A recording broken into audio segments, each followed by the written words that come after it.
Hello friends, Pandian store serial இனி வரப்போகிற எபிசோட்ஸ்க்கான review தான் பார்க்க போகிறோம். அடுத்தடுத்த சுவாரஸ்யங்களை தெரிஞ்சுக்கிறதுக்கு இந்த வீடியோவை ஸ்கிப் பண்ணாமல் கடைசி வரைக்கும் பாருங்கள். நம்ம செந்தில் இருந்துகிட்டே மீனாவை வீட்டுக்கு போக சொல்லியிருப்பாங்க. ஆனால் மீனா இருந்துட்டு வீட்டுக்கு போகாமல் கோமதி வீட்லேயே தங்கியிருப்பாங்க. அதுக்கப்புறம் செந்தில் இருந்துகிட்டே வேலையெல்லாம் முடிச்சுட்டு வீட்டுக்கு போகிறாரு. வீட்டுக்கு போன உடனேயே மீனா இல்லாத நினச்சி பயங்கரமாக டென்ஷனில் இருக்காங்க. சரி, பக்கத்தில் தான் எங்கேயாவது கடையில் இருப்பான்னு நினச்சி ஃபோன் பண்ணுறாங்க. ஆனால் மீனா இருந்துட்டு ஃபோனை எடுக்காத நினச்சி பயங்கரமான டென்ஷன் ஆயிடுறாரு. அதுக்கப்புறம் என்ன, நம்ம கோமதி இருந்துட்டு கோமதிக்கு கால் பண்ணுவோம். கோமதி இருந்துட்டு அம்மா மீனாக்கு ஃபோன் பண்ண, ஃபோனே எடுக்கல, எங்கே இருக்காமா அப்படின்னு சொல்லிட்டு கேட்கவும், கோமதி இருந்துட்டு டே மீனா இங்கே தாண்டா இருக்கா, இங்கே தானே நீ இருக்க சொன்ன, அதனால தான் நீங்கள் இருக்கிறா அப்படின்னு சொல்லிட்டு சொல்லவும், இதை கேட்ட செந்தில் இருந்துட்டு சரிமான ஃபோனை வச்சுட்டு பயங்கர கோவத்தோட ஆட்டோ ஏறி கோமதி வீட்டுக்கு கிளம்பிடுறாங்க. வீட்டுக்கு போன உடனே உள்ளே போயிட்டு நம்ம மீனா கிட்ட உன்னை நான் இந்த வீட்லேயே தங்க சொன்னேன்னா உன்னை வீட்டுக்கு தானே வர சொன்னேன் அப்படின்றாங்க. இதை கேட்ட நம்ம மீனா இருந்துட்டு இங்கே பாருங்க, நீங்கள் வரத்துக்கு லேட் ஆகும்னு சொன்னீங்க, அதனால தான் நான் இங்கே தங்கிட்டேன், இந்த மாதிரி அதிகாரம் பண்ணுற வேலைலாம் வேண்டாம் அப்படின்னு சொல்லிட்டு நம்ம மீனா சொல்லவும், இதை கேட்ட கோமதி இருந்துட்டு இங்கே பாருடா, நம்ம வீட்டில் தானே தங்கியிருக்கா, இப்போ எதுக்காக அவளை இப்படியெல்லாம் கேட்குறேன், இங்கே பாருங்கம்மா என் பேச்சை சுத்தமாக மதிக்கிறதே இல்லை, இவ எதுக்காகம்மா இவ இப்படியெல்லாம் பண்ணிட்டு இருக்கா, இவ இனிமேல் இந்த மாதிரி பண்ணானா எனக்கு பயங்கர கடுப்பாயிடும், இங்கே பாருடி என் பேச்சை கேட்காம இனிமேல் இந்த வீட்டுக்கு நீ வரவே கூடாது, என்னை தாண்டி இந்த வீட்டுக்குள்ளே நீ காலை எடுத்து வைக்கக்கூடாது அப்படின்றாங்க. இதை கேட்ட மீனா இருந்துட்டு இங்கே பாருங்க, இந்த மாதிரி அதிகாரம் பண்ணுற வேலைலாம் வேண்டான்னு சொல்லிட்டு நான் முன்னவே சொல்லிட்டேன், எதுக்காக இப்போ என்கிட்ட இந்த மாதிரி அதிகாரமா பேசுறீங்க அப்படின்றாங்க. இங்க பாருடி, நீ என் பொண்டாட்டிடி, நான் சொல்றதை தான் நீ கேட்கணும் அப்படின்றாங்க. இதை கேட்ட பாண்டியன் இருந்துட்டு இங்க பாருடா, பொண்டாட்டினா எப்படி பாத்துக்கணும்னு தெரிஞ்சுக்கணும், நீ இந்த மாதிரி அதிகாரம் பண்ணா கண்டிப்பா எந்த பொண்டாட்டியும் உன் பேச்சை எப்படிடா கேட்பா அப்படின்னு சொல்லிட்டு பாண்டியன் ஒரு பக்கமும், அதுக்கப்புறம் என்ன, நம்ம கோமதி இருந்துட்டு இங்க பாருடா, வந்துட்ட நீயும் இங்கே தங்கிக்கோடா, தீபாவளி வேற வருது, தீபாவளியை கொண்டாடிட்டு அதுக்கப்புறம் உங்க வீட்டுக்கு போங்க, நீங்க எந்த பிரச்சனைனாலும் அதுக்கப்புறம் பார்த்துக்கோங்கடா அப்படின்றாங்க. இதை கேட்ட செந்தில் இருந்துட்டு இங்கே பாருமா, டே நீ அப்புறமா வீட்டுக்கு போடா, நீ இந்த தீபாவளி பண்டிகை மட்டும் முடிச்சுட்டு போயிடுறா, இது அம்மாவோட ஆசைடா, ப்ளீஸ்டா அப்படின்னாங்க. அதுக்கப்புறம் என்ன, நம்ம செந்தில் மனசை மாற்றிட்டு அதுக்கப்புறம் என்ன, நம்ம கோமதி இருந்துட்டு பயங்கர சந்தோஷமா இருக்காங்க. செந்திலும் ஓகே சொல்லிடுறாரு. அதுக்கப்புறம் என்ன, நம்ம மீனா இருந்துட்டு இங்கே பாருங்க, இப்படி கோவம்லாம் படாதீங்க, எதுக்கு கோவப்படுறீங்க, நீங்கள் வரத்துக்கு லேட் ஆகும்னு சொன்னீங்க, எனக்கு அந்த வீட்டில் தனியாக இருக்கிறதுக்கு எவ்வளோ பயமாக இருக்குது தெரியுமா, அதனால தான் நான் இந்த வீட்டுக்கு வந்துட்டேன், இனிமேல் லேட்டாக வருதுன்னா சொல்லுங்க, நான் இங்கேயே வந்துடுறேன் அப்படின்றாங்க. இதை கேட்ட நம்ம செந்தில் இருந்துட்டு இங்கே பாருமினா, நான் இனிமேல் லேட்டாகவே வரமாட்டேன், நீ சீக்கிரமாக வீட்டுக்கு வந்துடு சரியா அப்படின்றாங்க. அதுக்கப்புறம் என்ன, நம்ம மீனா இருந்துட்டு தீபாவளி முடிகிற வரைக்கும் இங்கே இருக்கிறதா நினச்சி பயங்கரமாக சந்தோஷப்படுறாங்க. சரிங்க, நான் போய் வெளியே எல்லாரும் கூட பேசிட்டு இருக்கேன் அப்படின்னு சொல்லிட்டு வெளியே வந்துடுறாங்க. அதுக்கப்புறம் என்ன, நம்ம செந்தில் இருந்துட்டு இதுக்காக தான் இந்த வீட்டுக்கு வரேன்னு எனக்கு தெரியும்டி அப்படின்னு சொல்லிட்டு நம்ம மீனா கிட்ட சொல்லவும், மீனா அது காதல் வாங்காமே கிளம்பிடுறாங்க. அதுக்கப்புறம் மீனா இருந்துட்டு கோமதி கிட்ட போயிட்டு, அத்தை ரொம்ப தேங்க்ஸ் அத்தை, தீபாவளி வரைக்கும் நான் இங்கே இருக்க போகிறேன், பயங்கர சந்தோஷமாக இருக்கு அத்தை அப்படின்றாங்க. இங்கே பாருடி மீனா, எதுக்காகடி அவன் இந்த வீட்லேயே தங்க சொன்னான்னு என்கிட்ட போய் சொன்னேன், இங்கே பாருங்க அத்தை, அவர் லேட்டாக வரேன்னு சொன்னார் அத்தை, அதனால தான் நான் இங்கே தங்கிக்கிட்டேன், இங்கே தங்குந்து அவ்வளோ பெரிய தப்பா அப்படின்றாங்க. இல்லடி, அவ்வளோ பெரிய தப்பெல்லாம் இல்லை, நான் ஏதோ தீபாவளி சாக்க சொல்லி அவனை சமாளிச்சுக்கிட்டேன், இனிமே அவங்ககிட்ட கோவமாக பேசாதடி அப்படின்றாங்க. இங்கே பாருங்க அத்தை, உங்கள் பையன் என்ன கோவப்படுற மாதிரி தானே பேச வைக்கிறாரு, எதுக்காக உங்க பையன் அந்த மாதிரி பண்ணிட்டு இருக்காருன்னு எனக்கு சுத்தமா புரியல அப்படின்னாங்க. சரி விடுடி, அவன் ஏதோ அப்படி பண்ணிட்டு இருக்கான், நம்ம தீபாவளிக்கு நாளைக்கு ட்ரெஸ் எடுக்க போகலாம் எல்லாரும் அப்படின்றாங்க. இதை கேட்ட நம்ம மீனா இருந்துட்டு பயங்கரமா சந்தோஷப்படுறாங்க. அதுக்கப்புறம் என்ன, நம்ம மீனா இருந்துட்டு இங்க பாருங்கத்த, உங்களுக்கு நான் தான் புடவை செலக்ட் பண்ணுவேன் சரியா அப்படின்னாங்க. நம்ம மயில் இருந்துட்டு என்னத்த மீனா செலக்ட் பண்ண புடவையா தான் நீங்க கட்டுவீங்களா, நாங்கெல்லாம் செலக்ட் பண்ணக்கூடாதா அப்படின்னு சொல்லிட்டு மயில் ஒரு பக்கமும், ராஜா இருந்துட்டு இங்க பாருங்கத்த, நான் தான் செலக்ட் பண்ணுவேன், இங்க பாருங்கடி நீங்க 3 பேரும் சேர்ந்து ஒரே ஒரு புடவையை செலக்ட் பண்ணுங்க, அந்த புடவையை நான் கட்டிக்கிறேன் சரிங்களா அப்படின்னாங்க. அப்படியாத்த, ரொம்ப சந்தோஷம் அத்தை, நீங்க என்னோட அத்தை, அதனாலதான் இப்படி எல்லாம் பேசுறீங்க அப்படின்னு மீனா சொல்லவும், அத்தை நானும் உங்களோட இப்போ மருமக தானே, அது என்ன மீனா மட்டும் ரொம்ப உரிமையா பேசுறாங்க, இங்க பாருங்கடி 3 பேருக்குமே நான் அத்தை தாண்டி அப்படின்னு சொல்லிட்டு 3 பேருக்கிட்டையும் ரொம்ப ஜாலியா பேசிட்டு இருக்காங்க. இதெல்லாம் பார்த்தா நம்ம பாண்டியன் இருந்துட்டு இவங்க எல்லாருமே இப்படியே எப்பவும் போல இருக்கணும் அப்படின்னு சொல்லிட்டு மனசுக்குள்ள நினைச்சிட்டு இருக்காரு. இதை நினைச்சு பெருமையும் படுறாரு. அதுக்கப்புறம் என்ன, நம்ம கோமதி கிட்ட, கோமதி இங்க வா கோமதி அப்படின்னு சொல்லிட்டு கூப்பிடுறாங்க. அதுக்கப்புறம் என்ன, கோமதி இருந்துட்டு அதாவது பாண்டியனுக்கு ஒரு காஃபியை எடுத்துகிட்டு போகிறாங்க. இந்தாங்க என்ன விஷயங்க சொல்லுங்க அப்படின்னு சொல்லிட்டு காஃபியை கொடுத்துட்டு கேட்குறாங்க. அதுக்கப்புறம் இங்கே பாருடி, இந்த தீபாவளியே பெருசாக கொண்டாடணும். நம்ம யாருக்கு, நம்ம மீனாக்கும் சரி, நம்ம செந்திலுக்கும் சரி, சரவணனுக்கும் சரி, 3 பேருக்குமே தலை தீபாவளி. இந்த தலை தீபாவளியை அவங்களுக்கு கோலாகலமாக கொண்டாடணும்டி அப்படின்றாங்க. ஆமாங்க, கண்டிப்பாக இப்போது சரவணோட மாமியாரும் மீனாவோட அப்பாவும் கண்டிப்பாக வந்து தலை தீபாவளிக்கு அவங்கள கூட்டிகிட்டு போயிடுவாங்க. இப்போது நம்ம வீடு தானங்க வெறிச்சோடி போயிருக்கோம் அப்படின்னாங்க. இங்கே பாருடி, நம்ம தீபாவளியை இங்கே கொண்டாடலாம், அவங்க அப்புறமா தீபாவளி பண்டிகைக்கெல்லாம் போகட்டும், நம்ம அவங்களுக்கு செய்ய வேண்டியதெல்லாம் சிறப்பாக செய்யணும்டி. நாளைக்கு கடைக்கு போயிட்டு எல்லாருக்குமே ட்ரெஸ் எடுத்துகிட்டு வந்துடலாம் அப்படின்றாங்க. இதை கேட்ட நம்ம கோமதி இருந்துட்டு, இங்கே பாருங்கள், நானும் அதே தான் மீனாக்கிட்டேயும் சொல்லிட்டு இருந்தேன், மீனாவும் ரொம்ப ஜாலியாக இருந்தா தெரியுங்களா அப்படின்றாங்க. இங்கே பாருடி, நாளைக்கு எல்லாருக்கும் போய் ட்ரெஸ் எடுத்துகிட்டு வந்தான், குழலியும் ஃபோன் பண்ணி வர சொல்லிடு அப்படின்னு சொல்கிறாங்க. இன்னொரு பக்கம் பார்த்தீங்கன்னா நம்ம பாண்டியன் இருந்துட்டு இராரு, நம்ம செந்தில் இருந்துட்டு போயிட்டு மீனா கிட்ட, இங்கே பாரு மீனா, எனக்கு பசிக்குது, சாப்பாடு கொண்டு வா அப்படின்றாங்க. சரிங்க, நீங்கள் வந்து டைனிங் டேபிளில் உட்காருங்க, சாப்பிட்லாம் அப்படின்னு சொல்லிட்டு கூப்பிட்றாங்க. அதுக்கப்புறம் என்ன, நம்ம பாண்டியன் குடும்பத்தில் இருக்கிற எல்லாருமே பயங்கர சந்தோஷமாக உட்காந்துக்கிட்டு சாப்பிட ஆரம்பிக்கிறாங்க. இன்னொரு பக்கம் பார்த்தீங்கன்னா நம்ம சுகன்யா இருந்துட்டு பழனி கிட்ட சொல்கிறாங்க, இங்கே பாருங்கள், அவங்க அண்ணன் சொன்ன விஷயத்த இப்போ இங்கே சொல்ல போகிறீங்களா இல்லை நான் கேட்கட்டுமா அப்படின்னாங்க. இங்கே பாருடி, நான் இந்த தீபாவளி பண்டிகை முடிஞ்ச உடனே கண்டிப்பாக இது மச்சாங்கிட்ட இந்த விஷயத்தை பற்றி நான் பேசுகிறேன், இதை பற்றி அவங்கக்கிட்ட எதுவுமே வாயை திறக்கக்கூடாது, சரியா அப்படின்றாங்க. சரிங்க, நீங்கள் தீபாவளி முடிஞ்சு அவங்கக்கிட்ட சொல்லலைன்னா கண்டிப்பாக நானே அவங்கக்கிட்ட பேசுகிறவங்க அப்படின்னாங்க. இங்கே பாருடி, நானே பேசுகிறேன், நீ எதுவுமே பேசாமல் அமைதியாக இருந்தால் மட்டும் போதும் அப்படின்னாங்க. அதுக்கப்புறம் என்ன, நம்ம செந்தில் இருந்துட்டு பயங்கர கடுப்பாகிறாரு. இன்னொரு பக்கம் பார்த்தீங்கன்னா நம்ம மீனா இருந்துட்டு, என்னங்க இதை சாப்பிடுங்க, அதை சாப்பிடுங்க, அத்தை பாருங்க நமக்காக இவ்வளோ செஞ்சு வச்சுருக்காங்கன்னு சொல்லிட்டு பயங்கர சந்தோஷமாக சாப்பிட ஆரம்பிச்சிட்டு இருக்காங்க. இன்னொரு பக்கம் பார்த்தீங்கன்னா நம்ம சக்திவேல் இருந்துட்டு போயிட்டு முத்துவேல் கிட்ட, இங்கே பாருங்க மாமா, இங்கே பாருங்கண்ணே, நம்மளுக்கு தீபாவளி பண்டிகை வரப்போகுது, நம்ம அதுக்கு பெருசாக கொண்டாடணுன்னு, பக்கத்து வீட்டில் கண்டிப்பாக பெருசாக தான் கொண்டாடுவாங்க, அவங்கள விட நம்ம கோலாகலமாக கொண்டாடிடணும், சரிங்களா அப்படின்னு சொல்லிட்டு சொல்கிறாங்க. சரிடா தம்பி, நம்ம கண்டிப்பாக அந்த தீபாவளி பண்டிகையை அமக்கலப்படுத்திடலாம் அப்படின்னு சொல்லிட்டு இன்னொரு பக்கம் பேசிகிட்டு இருக்காங்க.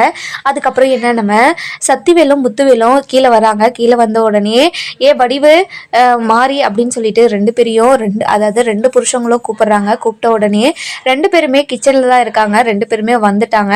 என்னங்க 2 பேரும் கூப்பிட்டீங்க, என்ன விஷயம் அப்படின்னு சொல்லிட்டு கேட்கவும், அதுக்கப்புறம் சக்தி இருந்துட்டு மாறிக்கிட்டே, இங்கே பாரு மாறி, நம்ம தீபாவளி பண்டிகைக்கு நாளைக்கு ட்ரெஸ் எடுக்க போகிறோம் அப்படின்னாங்க. இதை கேட்ட நம்ம மாறி இருந்துட்டு, என்னங்க சொல்கிறீங்க, தீபாவளி ரொம்ப சந்தோஷமாக இருக்குங்க அப்படின்னாங்க. அதுக்கப்புறம் என்ன, நம்ம வடிவுக்கு ரொம்பவே மூஞ்சி டல்லாகிடுது. இதை பார்த்த நம்ம முத்து இருந்துட்டு, என்ன வடிவு, என்ன மூஞ்சி ஒரு மாதிரி டல்லாகிடுச்சு, என்னாச்சு அப்படின்னு சொல்லிட்டு கேட்குறாங்க. இங்கே பாருங்கள், நம்ம ராஜுக்கு இந்த வருஷம் தலை தீபாவளிங்க, அவளுக்கு செய்ய வேண்டிய முறையெல்லாம் நிறைய செய்ய வேண்டியது இருக்குங்க அப்படின்றாங்க. இதை கேட்ட நம்ம சக்திவேல் இருந்துட்டு, அந்த ஓடுகாலிக்கு எதுக்காக முறையெல்லாம் செய்யணும், அவள் ஓடி தானே போனா, அவளுக்கு எதுக்கு முறையெல்லாம் செய்யணும், இங்கே பாருங்க நீங்கள் அவங்கள பற்றி பேசுகிறதே ரொம்ப பெரிய தப்பு. இப்போது அவங்கள பற்றி வேற இங்கே புராணம் வேற பாடிட்டு இருக்கீங்களா, இங்கே பாருங்கள், அவங்களுக்கு எந்த ஒரு மரியாதையும் அவங்களுக்கு பண்ண போகிறதில்ல, எதுக்காக அவங்கள பற்றி இங்கெல்லாம் பேசிட்டு இருக்கீங்க, அவங்கள பற்றி பேசாதீங்க அண்ணி அப்படின்னு சொல்லிட்டு சொல்கிறாங்க. இதெல்லாம் கேட்டால் நம்ம முத்து இருந்துட்டு ஒரு மாதிரி டல்லாயிடுறாரு. அதுக்கப்புறம் என்ன, நம்ம அப்பதான் இருந்துட்டு, இங்கே பாருடா, அவ சொல்கிறதுல என்னடா தப்பு இருக்குது, அவளுக்கு ராஜுக்கு செய்ய வேண்டிய மரியாதைலாம் நம்ம செஞ்சு தானே ஆகணும் அப்படின்றாங்க. இங்கே பாருமா, நியாயமாக போயிருந்தானா அவளுக்கு எல்லாத்தையுமே நம்ம செஞ்சுருக்கலாம், ஓடி போனவளுக்கு அந்த ஓடுகளுக்கு என்னத்தை செய்ய வேண்டியது இருக்குது, எதுவுமே நாங்கள்லாம் செய்ய போகிறதில்ல அப்படின்றாங்க. அதுக்கப்புறம் என்ன, இதெல்லாம் கேட்ட நம்ம முத்து இருந்துட்டு, என்ன ஏண்டா முத்து, நீயே பார்த்துக்கிட்டு அமைதியாக இருக்கியேடா, கேளுடா உன்னோட தம்பி எப்படியெல்லாம் பேசுகிறான் பாருடா, அந்த ராஜுக்குள்ள என்னடா தப்பு பண்ணுச்சு, பிடிச்சவனை கல்யாணம் பண்ணிக்கிட்டது அவ்வளோ பெரிய தப்பாடா, இங்கே பாருங்க ஆத்தா, பிடிச்சவனை கல்யாணம் பண்ணிக்கிட்டது தப்பு கிடையாது, ஓடி போய் கல்யாணம் பண்ணிக்கிட்டு தான் தப்பு அப்படின்றாங்க. இங்கே பாருடா, உங்ககிட்ட வந்து நான் கதிரை கல்யாணம் பண்ணிக்கிறேன்னு சொல்லியிருந்தா நீ கல்யாணம் பண்ணி வச்சிருப்பியாடா, நீ கல்யாணம் பண்ணி வச்சிருக்க மாட்டான்னு எனக்கு தெரியும்டா, அப்படி இருக்கும்போது நீ எதுக்காகடா இப்படியெல்லாம் வெட்டி வீராப்பெல்லாம் பேசிக்கிட்டு இருக்க அப்படின்றாங்க. இதை கேட்டால் நம்ம முத்து இருந்துட்டு, இங்கே பாருங்கம்மா அமைதியாக இருங்க, தம்பி பேசுறதுல என்ன தப்பு அப்படின்னு சொல்லிட்டு முத்துக்கு சப்போர்ட், அதாவது சக்திக்கு சப்போர்ட் பண்ணவும், அதுக்கப்புறம் அந்த நேரம் பார்த்து சுகன்யா வராங்க. வந்த உடனே சுகன்யா கிட்ட வா சுகன்யா என்னாச்சு அப்படின்னு சொல்லிட்டு கேட்குறாங்க. இங்கே பாருங்க அந்த வீட்டில் என்ன நடக்குது ஏது நடக்குதுன்னே ஒன்றும் புரியல. உங்கள் தம்பி கிட்ட போயிட்டு உங்கள் மச்சாங்கிட்ட எல்லாத்தையும் சொல்லுங்கன்னா எதுவுமே சொல்லாமல் இந்த தீபாவளி பண்டிகை முடியட்டும் அதுக்கப்புறம் எல்லாத்தையும் சொல்கிறேன் அப்படின்னு சொல்லிட்டு என்னையும் வாய் அடிக்க வச்சிருக்காங்க. அது வரைக்கும் இவங்க கிட்ட நான் எப்படி இருக்கிறதுனே எனக்கு தெரியல அப்படின்னாங்க. அதுக்கப்புறம் அப்பதான் இருந்துட்டு இங்கே பாரடி சுகன்யா அவன் மனசை புரிஞ்சுக்காம நீ பேசிட்டு இருக்க. மற்றவங்க மனசை எப்படியோ கஷ்டப்படுத்தக்கூடாது, நேரம் பார்த்து தாண்டி சொல்ல முடியும். அதுக்கிட்ட பட்டுன்னு ஒருத்தர் மனசை கஷ்டப்படுத்த முடியுமா? அவன் கண்டிப்பா பேசுவான்டி. அது வரைக்கும் நீ பொறுமையா இரு. இவ்வளவு நாள் பொறுமையா இருந்துட்டுல, இது இன்னும் கொஞ்ச நாள் பொறுமையா இருந்தா என்ன, இன்னும் ஒரு 2 நாள் தானே, தீபாவளி பண்டிகை முடிஞ்சதுமே கண்டிப்பா அவன் பேசுறேன்னு சொல்லியிருக்கலாம்ல. நான் அவன் பேசிடுவான், நீ கவலைப்படாத அப்படின்னு சொல்லிட்டு அப்பதான் சொல்லுவோம். அதுக்கப்புறம் நம்ம சுகன்யா இருந்துட்டு இங்க பாருங்க உங்களோட பையனை நம்பவே முடியாது. எந்த நேரத்துக்கு எப்படி பேசுவாரு எப்படி மாறுவாருன்னு தெரியல. அதனாலதான் அவர்கிட்ட கண்டிஷனா சொல்லிட்டேன், தீபாவளி முடிஞ்சு நீங்க சொல்லலைன்னா கண்டிப்பா நானே சொல்லிடுவேன் அப்படின்றாங்க. அதுக்கப்புறம் என்ன இதை கேட்ட நம்ம சக்தி இருந்துட்டு சுகன்யா நீ தாம்மா கரெக்டான ஆளு, நீ அவங்க கிட்ட பேசுறதுக்கோ செய்யறதுக்கோ நீ தாம்மா கரெக்டான ஆளா இருக்க அப்படின்றாங்க. அதுக்கப்புறம் மாறி இருந்துட்டு இங்க பாரு சுகன்யா அந்த வீட்டுல நடக்கிறதெல்லாம் இங்க சொல்லாதன்னு எத்தனை முறை சொல்லியிருக்க, உனக்கு எதுக்கு தேவையில்லாத வேலை எல்லாம் பாக்குற நீ அப்படின்னு சொல்லிட்டு கேக்குறாங்க. இங்க பாருங்கக்கா, நான் எதுக்கு அந்த வீட்டுல நடக்கிறதெல்லாம் எதுக்கு இங்க வந்து சொல்ல போறேன், ஏதாச்சும் ஒரு முக்கியமான விஷயமா தான் வந்து சொல்ல போறேன். என்ன இப்போ அதுல இருக்கு அப்படின்னு சொல்லிட்டு கேக்குறாங்க. அதுக்கப்புறம் என்ன நம்ம சக்தி இருந்துட்டு என்ன மாதிரி எதுக்கு இப்படி பேசிட்டு இருக்க அப்படின்னு சொல்லிட்டு கேக்குறாங்க. அதுக்கப்புறம் என்ன நம்ம மாறி அமைதியாடுறாங்க. சுகன்யா இருந்துட்டு அந்த வீட்டுல 3 பேருக்குமே தலை தீபாவளியா, இன்னைக்கு இந்த வருஷம் எனக்கும் தலை தீபாவளி தான். ஆனா அதை பத்தி யாருமே பேசல. அவங்க 3 பசங்களுக்கு மட்டும் தலை தீபாவளின்னு பேசிட்டு இருக்காங்க. இதை கேட்டுட்டு எனக்கு பயங்கரமா கோவம் வந்துடுச்சு, அதனாலதான் எழுந்து வந்துட்டேன் அப்படின்னாங்க. இதை கேட்டு நம்ம அப்பதான் இருந்துட்டு பயங்கர சோகமாயிடுறாங்க. அதுக்கப்புறம் என்ன நம்ம அதாவது யாரு நம்ம அப்பதான் இருந்துட்டு இங்க பாரடி சுகன்யா உன்னோட தலை தீபாவளிக்கு கண்டிப்பா கோலாகலமா கொண்டாடலாண்டி, நீ கவலைப்படாத, உன்னோட தலை தீபாவளிய அவ்வளவு சிறப்பா நாங்க கொண்டாடிடுறோம் அப்படின்னாங்க. இதை கேட்ட நம்ம முத்து இருந்துட்டு இங்க பாரு சுகன்யா அடுத்தவங்க கொண்டாடணும்னு நீ ஏன் நினைக்கிற, நம்ம வீட்டுல நம்ம கொண்டாடிக்கலாம் சரியா, நீ கவலைப்படாத அப்படின்னாங்க. அதுக்கப்புறம் என்ன நம்ம சுகன்யா இருந்துட்டு பயங்கரமா சந்தோஷப்படுறாங்க. நாளைக்கு ட்ரெஸ் எடுக்க போறேன், உன்னோட புருஷனையும் கூட்டிட்டு வந்துரு அப்படின்னாங்க. இங்க பாருங்க அந்த வீட்டுல இருக்கிறவங்களும் நாளைக்கு தான் ட்ரெஸ் எடுக்க போறாங்க. அந்த வீட்டுக்கு பக்கம் தான் என் புருஷன் போவாரு, இங்க கூப்பிட்டா வருவாரா, கண்டிப்பா வரமாட்டாரு அப்படின்னாங்க. அதுக்கப்புறம் என்ன நான் நீ பேசி கூட்டிட்டு வா அப்படின்னு சொல்லிட்டு நம்ம முத்து சொல்லவும் சரிங்க மாமா நீங்க சொன்னீங்கன்னு சொல்லிட்டு நான் அவர்கிட்ட சொல்றேன், கண்டிப்பா கூட்டிட்டு வந்துடுறேன் அப்படின்னு சொல்லிட்டு அங்க இருந்து கிளம்பிடுறாங்க. அதுக்கப்புறம் என்ன இன்னொரு பக்கம் பார்த்தீங்கன்னா நம்ம பாண்டியன் இருந்துட்டு பயங்கர சந்தோஷமா இருக்காங்க. அதாவது வீட்டு நிறைய ஆளுங்களும் சந்தோஷம் மட்டும் இந்த டைம்ல நிறைஞ்சிருக்கிறத பார்த்துட்டு பயங்கரமா சந்தோஷப்படுறாங்க.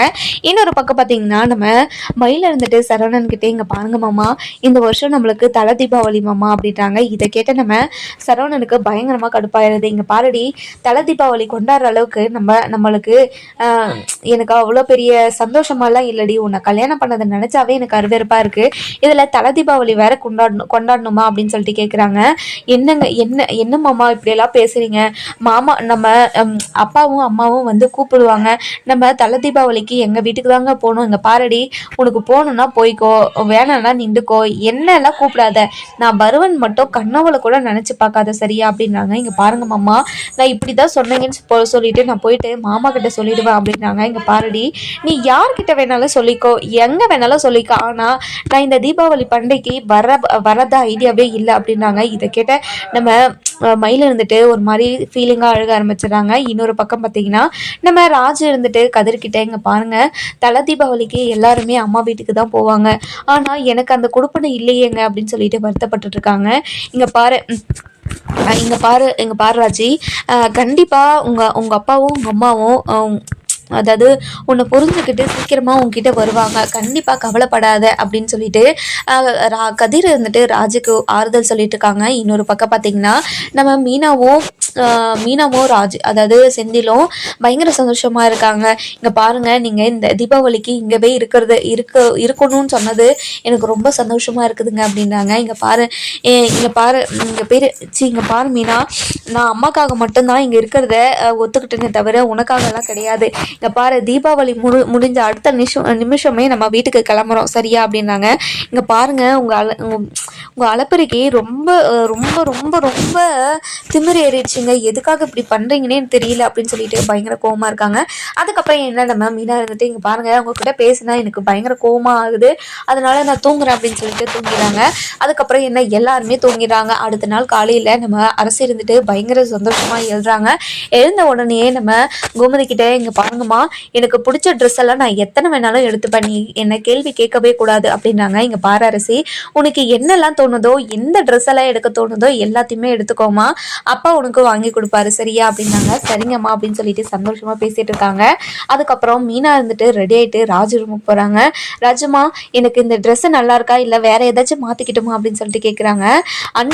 இங்கே பாருங்கக்கா இந்த ட்ரெஸ்ஸே உங்களுக்கு அழகாக தான் இருக்குது, எனக்கு எப்படி இருக்குது அப்படின்னு சொல்லிட்டு கேட்குறாங்க. உங்களுக்கும் சூப்பராக இருக்குது அப்படின்னு சொல்லிட்டு உங்களுக்கும் சூப்பராக இருக்குது ராஜுமா அப்படின்னு சொல்லிட்டு சொல்கிறாங்க. அதுக்கப்புறம் என்ன மயில் இருந்துட்டு பயங்கர சோகமாக ரெடி ஆகிட்டு இருக்காங்க. ஏன்னா நம்ம சரவணன் இருந்துட்டு ஒழுங்காகவே நம்ம மயில் கூட பேசாத நினச்சி பயங்கரமான ஒரு வருத்தத்தில் இருக்காங்க. அதுக்கப்புறம் என்ன நம்ம மயில் வந்து ஏனாதானு ரெடி ஆகிட்டு வந்துடுறாங்க. வந்த உடனே கோமதி இருந்துட்டு மயிலுக்கிட்ட என்ன மயில் இந்த மாதிரி ஒரு புடவையை கட்டியிருக்க, இது நல்லா இல்லை, வேற ஏதாச்சும் கட்டிட்டு வரியா அப்படின்னு சொல்லிட்டு கேட்குறாங்க. இல்லட்ட எனக்கு இதுவே போதும், பாரு மயிலே எல்லாருமே எவ்வளோ அழகாக ரெடி ஆகிட்டு இருக்காங்க, நீ போயிட்டு அழகாக ரெடி ஆகிட்டு வா போ அப்படின்னு சொல்லிட்டு அனுப்பி விட்டுறாங்க. இன்னொரு பக்கம் பார்த்தீங்கன்னா நம்ம சரவணன் இருந்துட்டு பயங்கர கோவமாக கட்டல் மேலே உட்காந்துட்டு இருக்காங்க. அதுக்கப்புறம் என்ன நம்ம மயில இன்னொரு புடவை எடுத்து இது கட்டலாமா அதை கட்டலாமான்னு யோசிச்சுட்டு இருக்காங்க. சரி மாமா கிட்ட கேட்கலாம் அப்படின்னு சொல்லிட்டு அதாவது சரவணன் கிட்ட போயிட்டு மாமா நான் இந்த சேரீ கட்டவா அந்த சேரீ கட்டவா அப்படின்னு சொல்லிட்டு இதை காட்டவும் இதை பார்த்து நம்ம சரவணன் இருந்துட்டு இங்கே பாருடி நான் ஏற்கனவே சொல்லிட்டேன் என்கிட்ட இந்த மாதிரிலாம் வந்து பேசாதன்னு, என்கிட்ட எதுக்காகடி பேசுற, நீ என்கிட்ட பேசவே பேசாதீங்கிறது ஃபஸ்ட்டு கிளம்பு அப்படின்னு சொல்லிட்டு பயங்கர கோவமா அனுப்பி விட்டுறாங்க. அதுக்கப்புறம் மயில் இருந்துட்டு அழுக ஆரம்பிச்சிடறாங்க. என்னோட வாழ்க்கை மட்டும் எதுக்காக இப்படி இருக்குன்னே தெரியல, அதாவது ராஜியும் மீனாவும் ஓடி வந்து தானே கல்யாணம் பண்ணிக்கிட்டாங்க, அவங்களே இவ்வளோ சந்தோஷமா இருக்கிற போது நான் நேர்மையா அரேஞ்ச் மேரேஜ் பண்ணியும் எனக்கு இப்படி ஒரு நிலைமையா அப்படின்னு சொல்லிட்டு பயங்கர கடுப்பா இருக்காங்க. அதுக்கப்புறம் என்ன தலையெழுத்து என்ன பண்றது அப்படின்னு சொல்லிட்டு ரெடி ஆகிட்டு கிளம்பிடுறாங்க. அதுக்கப்புறம் என்ன நம்ம கோமதி கிட்ட போயிட்டு அத்தை இந்த புடவை நல்லா இருக்கா அப்படின்னு சொல்லிட்டு கேட்குறாங்க. ஓகேடி இது நல்லா தாண்டி இருக்கு அப்படின்னு சொல்லிட்டு சொல்லிடுறாங்க. அதுக்கப்புறம் என்ன எல்லாருமே ரெடியாகி வந்துடுறாங்க. வந்த உடனே நம்ம பாண்டியன் இருந்துட்டு எல்லாருமே ரெடியா நம்ம கடைக்கு போகலாமா அப்படின்னு சொல்லிட்டு கேட்குறாங்க. அதுக்கப்புறம் என்ன கடைக்கு கிளம்பிடுறாங்க. அதுக்கப்புறம் என்ன நம்ம பாண்டியன் இருந்துட்டு என்ன கோமதி குழலிக்கு கால் பண்ணி சொல்லிட்டியா, வரேன்னு சொல்லியிருக்காளா அப்படின்னு சொல்லிட்டு கேட்குறாங்க. ஐயோ இல்லைங்க நான் குழலிக்கு கால் பண்ணவே இல்லை, எனக்கு மறந்துட்டேங்க, அவள் இப்போ சொன்னால் கண்டிப்பாக கத்துவா, நீங்களே பேசிடுங்க அப்படின்றாங்க. அதுக்கப்புறம் என்ன கோமதி அவள் இப்படியெல்லாம் பண்ணுவா கத்துவான்னு உனக்கு தெரியும்ல, நான் முன்னாடியே தானே உங்ககிட்ட சொன்னேன், நீ ஃபோன் பண்ணி சொல்லியிருக்கலாம்ல அப்படின்னு சொல்லிட்டு பாண்டியன் ஒரு பக்கம் கத்தவும், சரிங்க மறந்துட்டேன் வேலையில், நீங்கள் ஒரு டைம் ஃபோன் பண்ணி சொல்லிடுங்க, நீங்கள் சொன்னால் அவள் கத்த மாட்டான், நான் சொன்னா கத்துவாங்க அப்படின்னு சொல்லிட்டு நம்ம குழலிக்கு ஃபோன் பண்ண சொல்கிறாங்க. அதுக்கப்புறம் பாண்டியன் இருந்துட்டு குழலிக்கு கால் பண்றாங்க. என்ன அப்பா திடீர்னு ஃபோன் பண்றாங்க அப்படின்னு சொல்லிட்டு போனை எடுத்து பேசுறாங்க. சொல்லுங்கப்பா நல்லா இருக்கீங்களா, என்ன திடீர்னு ஃபோன் பண்ணிருக்கீங்க அப்படின்னு சொல்லிட்டு கேட்கவும், என்ன குழலி நல்லா இருக்கியா, பாப்பா எப்படி இருக்கா அப்படின்னு சொல்லிட்டு கேட்கவும், பா நல்லா இருக்கும், நான் பாப்பாவும் நல்லா தான் இருக்கா, என்னப்பா விஷயம் அப்படின்னு சொல்லிட்டு கேட்கவும், இல்லை குழலி தீபாவளிக்கு ட்ரெஸ் எடுக்க போறோம், நீயும் வரியா அப்படின்னு சொல்லிட்டு கேட்குறாங்க. என்னப்பா கடைசி நேரத்தில் என்ன கூப்பிடுறீங்க, இல்லை குழலி நாங்களே இப்போதான் ஒரு முடிவு எடுத்தோம், அதனால தான் நீயும் வரியான்னு கேட்குறோம், வரியா இல்லையா அப்படின்னு சொல்லிட்டு கேட்குறாங்க. என்னப்பா வரியா நல்லா கேட்குறீங்க, வரணும்னு நீங்கள் அடிச்சு சொல்லணும், அப்போ தான் நான் வருவேன், இல்லைன்னா வரமாட்டேன் அப்படின்னாங்க. சரிம்மா குழலி நீ வரணும், வந்தே தான் ஆகணும், வரியா அப்படின்னு சொல்லிட்டு கேட்குறாங்க. திரும்ப பார்த்தியா வரியான்னு சொல்லிட்டு கேட்குறீங்க, இங்கே பாரு குழலி வந்தே தான் ஆகணும் சரியா அப்படின்னு சொல்லிட்டு சொல்கிறாங்க. சரிங்கப்பா நான் மாமாவை கூட்டிகிட்டு வந்துடுறேன்ப்பா, மாப்பிள்ளையும் வரணுமா இல்லை வரக்கூடாதா, என்னம்மா அப்படியெல்லாம் பேசுகிற, கூட்டிகிட்டு வாமா அப்படின்னு சொல்லிட்டு நம்ம குழலி கிட்ட பேசிட்டு ஃபோனை வச்சுறாங்க. அதுக்கப்புறம் நம்ம கோமதி இருந்துட்டு என்னங்க சொன்னால் வரேன்னு சொல்லியிருக்காளா அப்படின்னு சொல்லிட்டு கேட்கவும், வரேன் தாண்டி சொல்லியிருக்கா வருவா அப்படின்னு சொல்லிட்டு கடைக்கு கிளம்பிடுறாங்க. இன்னொரு பக்கம் பார்த்தீங்கன்னா சக்திவேல் குடும்பத்தில் இருக்கிற எல்லாருமே ரெடி ஆகிட்டு நம்ம அப்பத்தா கிட்ட என்ன அத்தா கிளம்பலாமா ட்ரெஸ் எடுக்கிறதுக்கு அப்படின்னு சொல்லிட்டு கேட்குறாங்க.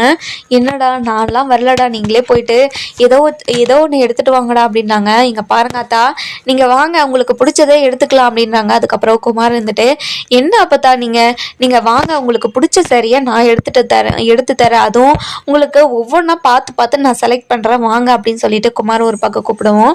அதுக்கப்புறம் என்ன நம்ம குமார் கூப்பிட்டோமே நம்ம அப்பத்தா இருந்துட்டு இல்லைடா எனக்கு வரணும்னு விருப்பம் விருப்பமே இல்லைடா அப்படின்றாங்க. இங்கே பாருங்க அத்தா, உன்னோட ஓடுகாலி பொண்ணு அவள் வந்து கூப்பிட்டா நீ இப்போ கிளம்பிட்டு தானே, ரொம்ப சந்தோஷமாக போயிருப்ப தானே அப்படின்னு சொல்லிட்டு கேட்குறாங்க. ஏன்டா அப்படியெல்லாம் பேசுகிற அப்படின்னு சொல்லிட்டு கேட்குறாங்க. பின்ன என்ன ஆத்தா, அவள் கூப்பிட்டா மட்டும் ரொம்ப சந்தோஷமாக போகிறேன், நாங்கள் எவ்வளோ சந்தோஷமாக உங்களுக்கு எல்லாத்தையும் ஒவ்வொன்றா பார்த்து பார்த்து பண்ணியும் அவங்க மேலே தானே உனக்கு பாசம் எல்லாம் போகுது அப்படின்றாங்க. இங்கே பாருடா, அப்படியெல்லாம் ஒன்றும் இல்லைடா, நீ அந்த மாதிரியெல்லாம் தப்பாக நினச்சிக்காதடா அப்படின்றாங்க. இங்கே பாருங்க அத்தா, நீங்கள் இந்த மாதிரியே பண்ணிட்டு இருந்தீங்கன்னா கண்டிப்பாக நான் அந்த மாதிரி தான் அத்தா பேசுவேன், நீங்கள் ஃபஸ்ட்டு கிளம்பி வாங்க அத்தா அப்படின்றாங்க. சரிடா, நான் உனக்காக கிளம்பி வரேன்டா அப்படின்னு சொல்லிட்டு நம்ம ஆத்தாவும் கிளம்பிடுறாங்க. 2 குடும்பமே ஒரே கடைக்கு தான் போகிறாங்க. ஆனால் 2 குடும்பத்துக்கும் இந்த கடைக்கு தான் போகிறாங்கன்னு சொல்லிட்டு, இவங்க போகிற கடைக்கு தான் போகிறாங்கன்னு சொல்லிட்டு 2 பேருக்குமே தெரியாது. அதுக்கப்புறம் என்ன, 2 பேருமே வாசலில் போய் மீட் பண்ணுறாங்க. மீட் பண்ணதை பார்த்து பயங்கரமாக நம்ம அப்பதான் இருந்துட்டு சந்தோஷப்படுறாங்க. 2 குடும்பமே இப்படி ஒன்று சேர்ந்தா இவ்வளோ சந்தோஷமாக இருக்கும், இப்போது 2 குடும்பமே ஒரே கடைக்கு ட்ரெஸ் எடுக்க வந்திருக்கோமே, பயங்கர சந்தோஷமாக இருக்காங்க. அதுக்கப்புறம் நம்ம பாண்டியன் இருந்துட்டு என்ன கோமதி, என்ன வழி மாறி எது வந்துட்டீங்களோ அப்படின்னு சொல்லிட்டு கேட்குறாங்க. இதை கேட்டு நம்ம சக்திவேல் இருந்துட்டு, இங்கே பாராத்தா, இந்த கடையில் துணி எடுக்கிறதுக்காக வந்திருக்கோம், இப்போது என்கிட்ட ஏதாச்சும் பிரச்சனை பண்ணாங்க சும்மாவே விடமாட்டாத்தா அப்படின்னாங்க. இங்கே பாருடா, அவங்களும் ட்ரெஸ் எடுக்க தானே வந்திருக்காங்க, உங்ககிட்ட பிரச்சனை பண்ணுறதுக்காக வந்திருக்காங்க, கொஞ்ச நேரம் அமைதியாக இருடா, நான் வரமாட்டேன்னு சொன்னேன், என்னையே நீ இப்படி பிடிச்சி இழுத்துட்டு வந்தல, இப்போ எதுக்காகடா சண்டை போடுற மாதிரி பேசிட்டு இருக்க, இப்படியெல்லாம் பேசாதடா அப்படின்றாங்க. சரிங்க அத்தா, நான் எதுவுமே பேசலை, ஆனால் அவங்களும் எதுவுமே பேசக்கூடாது, சரிங்களா அப்படின்றாங்க. அதுக்கப்புறம் என்ன, 2 குடும்பமும் உள்ளே போகிறாங்க. உள்ளே போன உடனே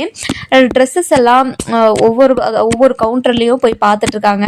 அதுக்கப்புறம் ராஜு மீனா நம்ம அரசி இவங்க 3 பேருமே ஒரு கவுண்டரில் போய் அந்த சரியாக கட்டுங்க இந்த சரியாக கட்டுங்கன்னு ஒவ்வொன்றா பார்த்துட்டு இருக்காங்க. அதுக்கப்புறம் கோமதி இருந்துட்டு, என்னடி பார்த்துட்டு இருக்கீங்க, என்னை மட்டும் தனியாக விட்டுட்டு வந்துட்டீங்களா அப்படின்னு சொல்லிட்டு சொல்கிறாங்க. இங்கே பாருங்க அத்தை, நாங்கள் உங்களுக்கு தான் புடவை செலக்ட் பண்ணிட்டு இருக்கோம் அப்படின்னு சொல்லிட்டு சொல்கிறாங்க. அப்படியாடி, எனக்கு ஒரு நல்ல புடவையாக பாருங்கடி அப்படின்றாங்க.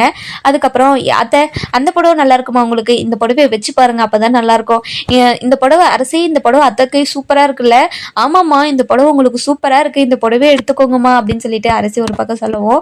அதுக்கப்புறம் கோமதி வெக்கப்பட்டுட்டு இருக்காங்க. இதை பார்த்தா நம்ம அப்பதான் இருந்துட்டு பயங்கரமாக சந்தோஷப்பட்டுட்டு இருக்காங்க.